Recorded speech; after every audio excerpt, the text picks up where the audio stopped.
Good evening and welcome to Straight Talk. I'm Eugene Chan, and our guest this evening is President of the City University of Hong Kong, Professor Freddie Bui. Professor Bui is a professor of materials engineering. His prior roles include Deputy President of Innovation and Enterprise at the National University of Singapore and Provost of the Nanyang Technological University.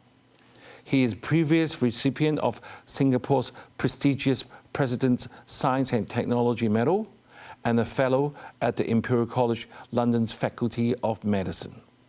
Other achievements including helping found Singapore's second undergraduate medical school, for which he received the 2016 Singapore National Day Public Administration Gold Medal. Welcome, Freddie. Thank you, Eugene. One crucial policy initiative by the Chief Executive in his latest policy address is to project to establish the Hong Kong SAR to be an international tertiary education hub. I'm sure something that you feel very close to your heart. Of course. Before we go into details, I want to pose a question in the title of the show to you. How will this benefit Hong Kong? Hong Kong is already a very international city. And the key role in Hong Kong in this whole region is the international scenario inside the city. So it's crucial for us to continue, if not increase, the internationality for the city. Mm-hmm. How does this influx of, say, international students and faculty enrich our community and contribute to our economy? This is something that Hong Kong should be doing. Yes, a real sort of a business city.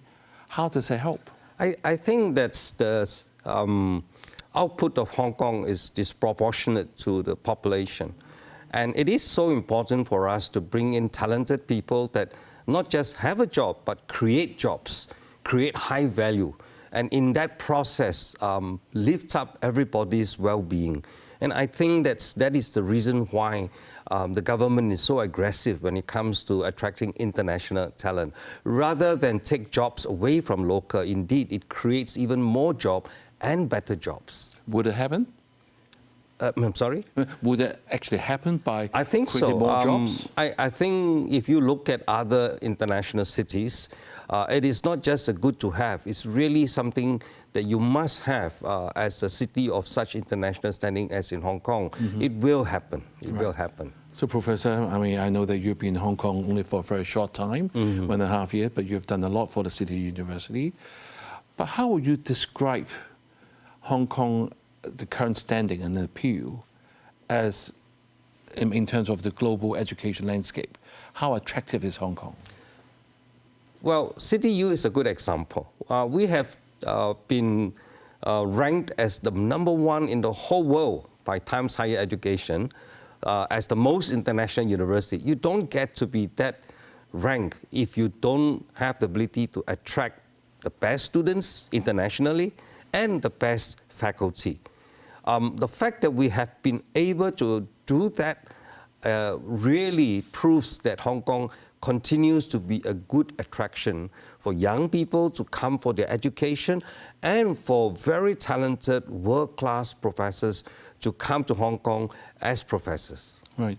I know that you have invited many professors from abroad. What will be the first reaction when you say, I would like to offer you this opportunity? I usually will not describe merely the city of Hong Kong, though it is an attraction by itself. Talents are attracted not just by a small locality. They are attracted by a region. For example, the West Coast. When we talk about the West Coast, we include San Diego to Los Angeles to San Francisco. And in the first instance, Hong Kong is in the center of the Greater Bay Area.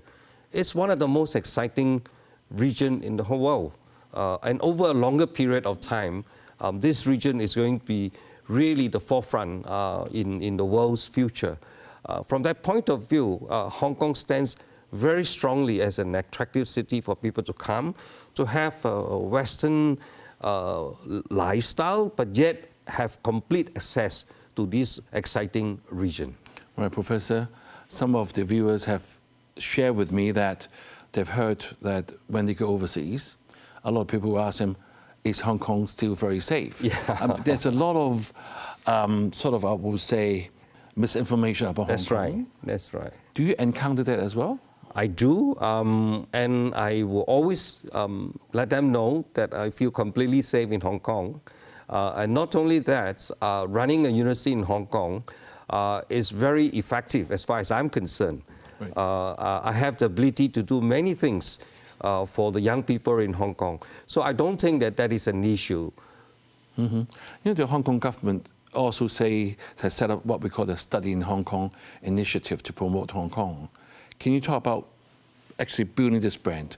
How difficult is it, or is it quite straightforward? Recently, I led CTU Hong Kong to a country called Kazakhstan. Kazakhstan has about 20 to 30 million people, and their government has signed an agreement with CTU Hong Kong to send 100 over students for 2 years, so that every year we will have more than 240 or 50 Kazakhstan students coming to Hong Kong, fully paid for by the government. We've also been discussing with the Indonesian government about having their sponsored students to come to Hong Kong. So you can see that the city of Hong Kong and CityU in particular has a very good attraction for people to send their talent to us to train. Right, when you mentioned that the talents are coming to Hong Kong, I'm sure they need a place to stay. Hong Kong has always been known that we don't have a lot of, our living environment is just barely acceptable for many people from the rest of the world. Is there anything sort of coming as a package to support these international students? My first reaction when I was told by the government that we can go up to about 40% for the overseas student cap was this very question: where do I put them to stay? If they don't live comfortably, they cannot study comfortably.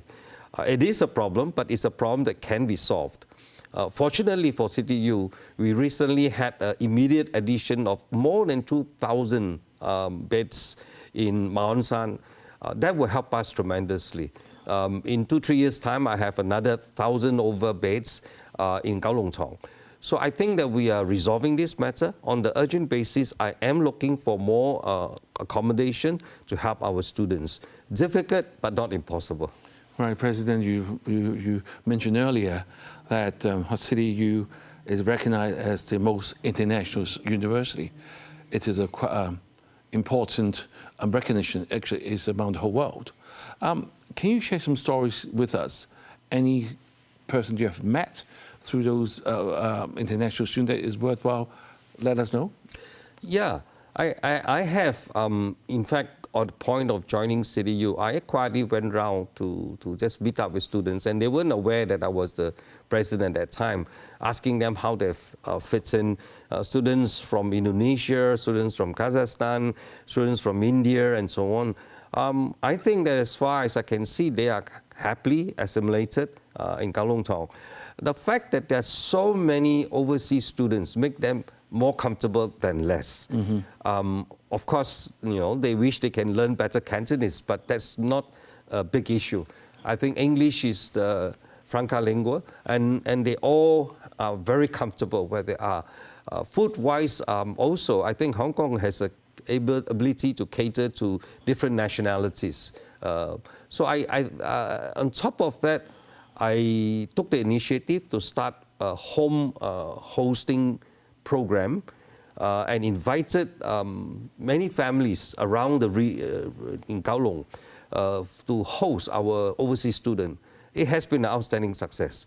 More than 1,000 of our students applied for this program, and I'm receiving hundreds of families willing to take one or even more students, including my own staff as well. Well, that's a wonderful initiative by you. Yes. So what are the programs that are you sort of getting more international collaboration between City University and the rest of the world? Yes, it's two ways. Being international, I'm also mindful that our local students, Hong Kong young people, and those young people from mainland coming to CityU have international exposure. Of course, we say that come to CityU and you come to the world. but nothing like actually going out to the world. So for example, about a few days ago, we signed a really big agreement with Cambridge University. This year is amazing. We signed no less than 7 different agreements with the Lucy Cavendish College, one of the biggest in Cambridge, and 5 other departments in Cambridge. This agreement allows us to send our students over to Cambridge University. I envisage about 30 to 40 students a year, every year. This is one example. Another example would be our flagship programs. I have about 5 flagship programs, and by next year it will be 9. These flagship programs allow our local students to spend at least 6 months, maybe even a year, in overseas institutions to be well exposed to the culture.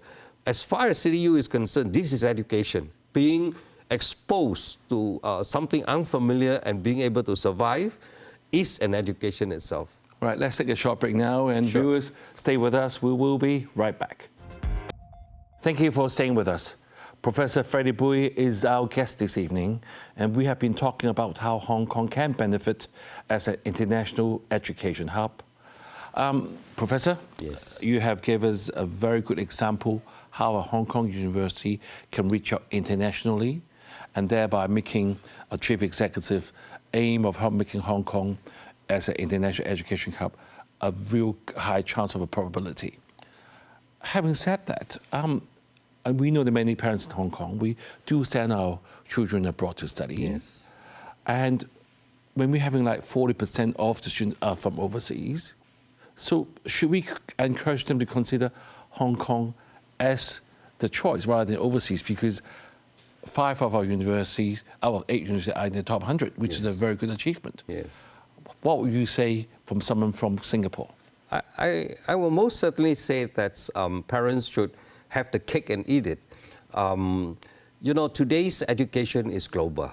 And coming to CityU or coming to one of the 8 universities in Hong Kong, you will get a global education.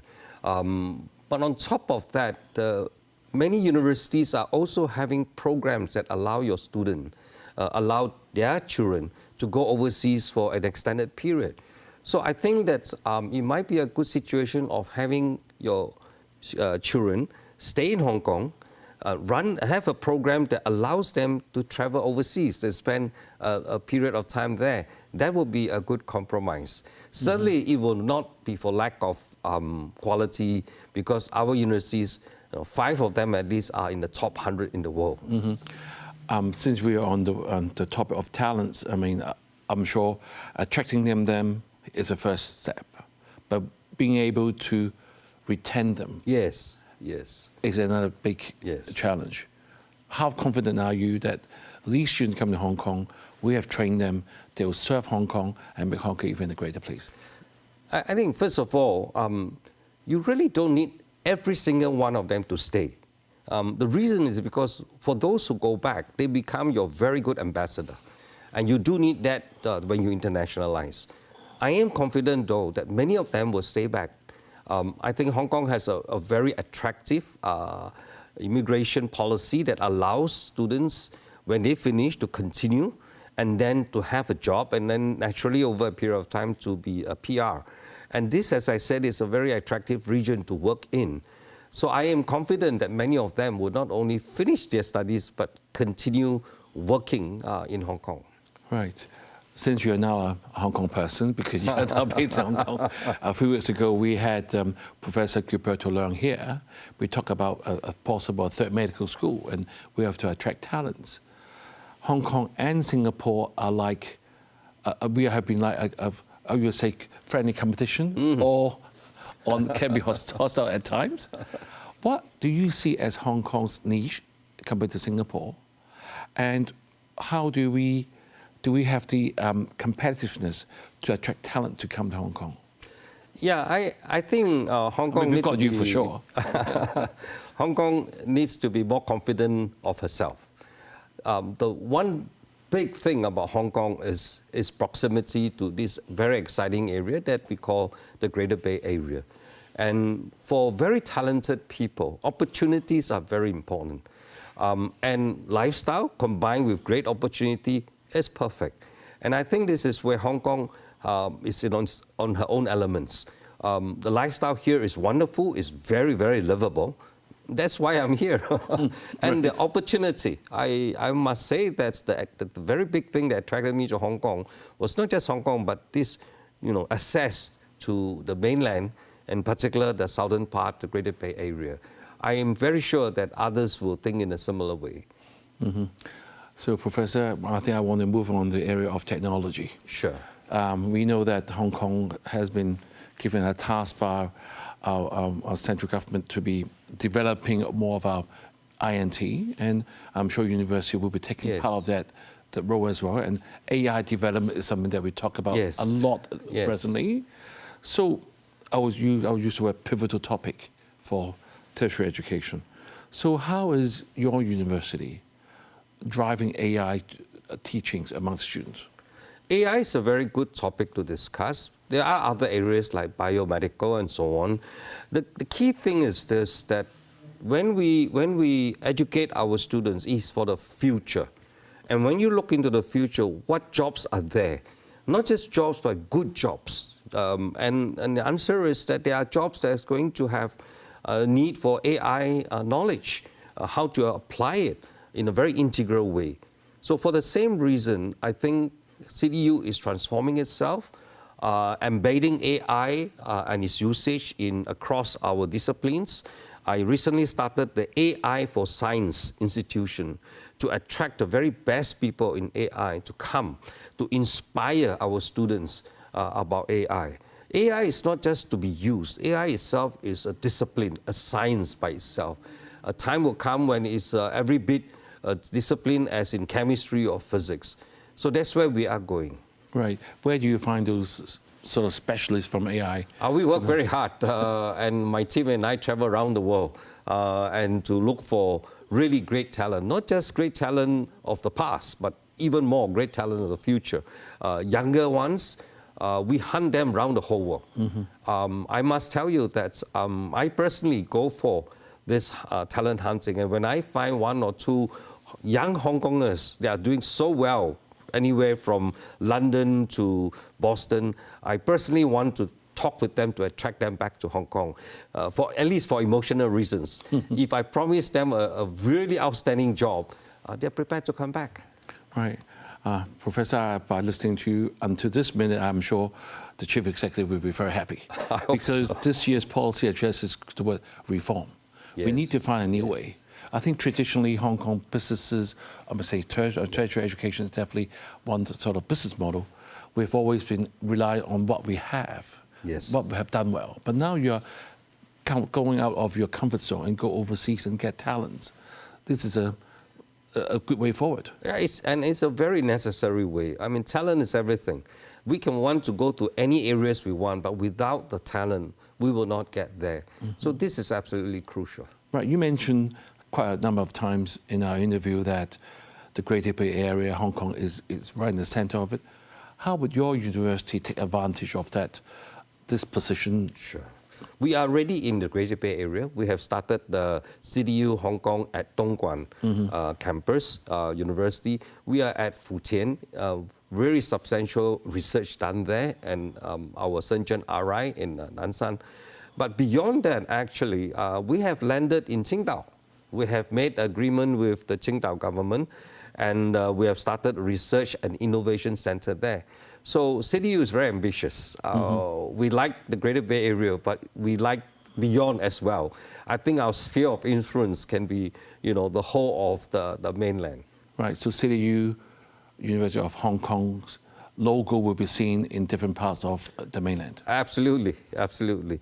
This is necessary because the jobs, the future, our students will have very good jobs, not just in the Greater Bay Area, but beyond within China. Right. When you sort of meet with the counterparts in the mainland or overseas, you mentioned you could go to Boston, different places. How do they see Hong Kong as a potential partners in terms of developing their work? Pragmatically, I think they have all been concerned about the politics of the US-China tension. And they see Hong Kong as a viable alternative to be in Hong Kong and then to do things within the mainland so that they avoid going straight into the mainland. This is something, of course, it has been overplayed, but at the same time, Hong Kong has its great use. The lifestyle we have, the ability to do things that Western people are used to, but yet having access to the wonderful market that is in the mainland. Right. So let me come back to the title of the show again. How would Hong Kong benefit from being an international tertiary education hub? I think the answer is a lot more obvious after your Indeed. If there's no talent, there's nothing you can talk about. You want to build a biomedical industry, you need the talent for biomedicine. And this is where universities stand on its own to return the investment that society has put on us. Right. Professor, I know that you have done a lot of work in Singapore. You have made all the institutions you were at successful, including the National University of Singapore and also the NTU. How we see Hong Kong now? I mean, I'm just going to ask you a very direct question again, because Hong Kong has been down with a lot of the, I mean, sort of down in the depressed market in the economic cycle. What should Hong Kong people do? And are you confident in Hong Kong people? Well, I am, otherwise I wouldn't be here. I think that Hong Kong society has crossed the bridge in many ways in the last few years, and we should all look ahead. There is a bright future ahead, and especially for young people. There's no need to look backwards. There's every reason to look forward. This region is going to be one of the most vibrant in the world, and it holds great promise for our young people. They don't need to go anywhere else. They just stay in Hong Kong, and their future will be bright. Freddie, thank you very much for the encouraging remark. Thank you. Hong Kong being an international education hub offers Hong Kong countless opportunities. With the dedication with our universities and the support of the government and the community, our city is strongly positioned for success. Thank you for joining us and have a good evening.